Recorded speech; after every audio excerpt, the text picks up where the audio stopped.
تو آپ صلی اللہ علیہ وسلم نے فرمایا تم میں سب سے بہتر وہ ہے جس کے اخلاق اپنے اہل و عیال سے سب سے، حالانکہ آپ صلی اللہ علیہ وسلم سید الانبیاء ہیں، پرسنالٹی کیسی ہے.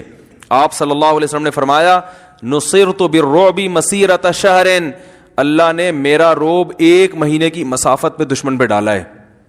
اتنا روب ہے نا کہ جب لوگ آپ صلی اللہ علیہ وسلم کی خدمت میں آتے تھے تو آپ کی آنکھوں سے آنکھیں ملا کے بات کرنا ان کے لیے آسان نہیں ہوتا تھا، روب تھا بہت زیادہ.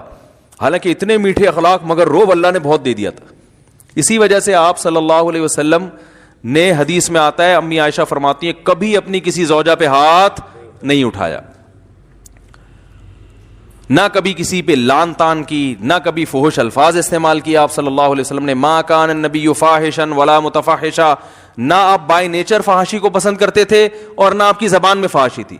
آج بات بات پہ گالیاں، اتنی گندی گندی گالیاں، گالیوں سے بات شروع ہوتی ہے اور غصے میں بھی نہیں، مذاق میں.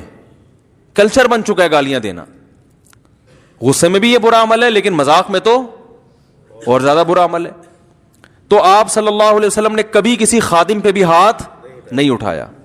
حدیث میں آتا ہے میدان جنگ کے علاوہ آپ نے کبھی کسی کو نہیں مارا. میدان جنگ میں تو لڑنا پڑتا ہے نا، وہاں اخلاق کا تقاضا ہے لڑو، کیونکہ اگر آپ وہاں نہیں لڑ رہے تو پھر یہ ساتھیوں کے ساتھ کیا ہے، ناانصافی ہے کہ ان کو تو میدان جنگ میں اتار دیا اور آپ خود لڑ نہیں رہے ہیں. تو اب یہاں لڑنا اخلاق عالیہ کا تقاضا تھا، تو یہاں آپ صلی اللہ علیہ وسلم کیا تھے، آپ سے زیادہ جنگ میں بہادر کوئی نہیں ہوتا تھا. پھر بہادری کے جوہر دکھاتے تھے، پھر شہ سوار تھے. تو جنگ میں تو بزدل ہے، گھر میں کیا بنا ہوا ہے، چنگیز خان آتا ہے سارے کانپنا شروع کر دیتے ہیں، آ رہے ہیں ابا. تو نبی صلی اللہ علیہ وسلم نے کبھی ہاتھ نہیں اٹھایا. البتہ ایک بات ہے، قرآن نے ہاتھ اٹھانے کی بعض صورتوں میں اجازت دی ہے. وہ اس لیے اجازت دی ہے، بعض صورتوں میں کوئی ہاتھ، بیوی پہ ہاتھ اٹھانا کوئی پسندیدہ کام نہیں ہے، لیکن بعض صورتوں میں قرآن نے ہاتھ اٹھانے کی اجازت دی ہے، بشرطے کہ چہرے پہ نہ مارا جائے، جانوروں کی طرح نہ پیٹا جائے. وہ بعض صورتوں میں، بعض عورتوں کے لیے بعض صورتوں میں، عمومی حکم نہیں ہے یہ قرآن کا، کوئی ترغیب نہیں ہے.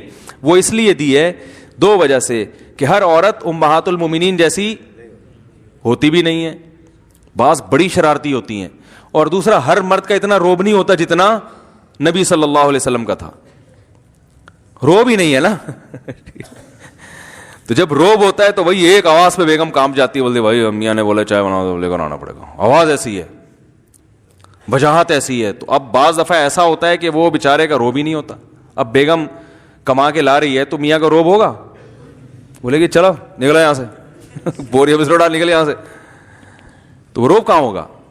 بعض نے شادی ایسے خاندان میں کر لی ہوتی ہے ماشاءاللہ، وہ فٹ فاٹ ہائٹ اس کی اور پرسنالٹی، اور میاں صاحب وہ بالکل بیچارے کمزور سے ہوتے ہیں، وہ روب نہیں ہوتا. تو پھر اس کو پھر ظاہر ہے روب قائم کرنے کے لیے کبھی کبھار غلط طریقہ ہے، یہ مناسب نہیں ہے، لیے بتانا پڑتا ہے کہ میں بڑا روب دار ہوں. لیکن بہرحال مارنا شریعت میں پسندیدہ کام نہیں ہے. بہت سخت مجبوری میں ہاتھ اٹھانے کی اجازت ہے، اور وہ بھی ہر ایک پر نہیں. ایسی شرارتی عورت جو آپ کے جائز حقوق بھی نہ دے رہی ہو، پھر شریعت نے طلاق سے بچنے کے لیے کہ بھائی اس کے پاس اب چھوڑنے کا علاوہ کوئی آپشن نہیں ہے، تو چلو ایک آپشن یہ بھی ہے کہ سختی کر کے دیکھ لو. لیکن نبی صلی اللہ علیہ وسلم نے کبھی کسی خادم پہ بھی ہاتھ نہیں اٹھایا.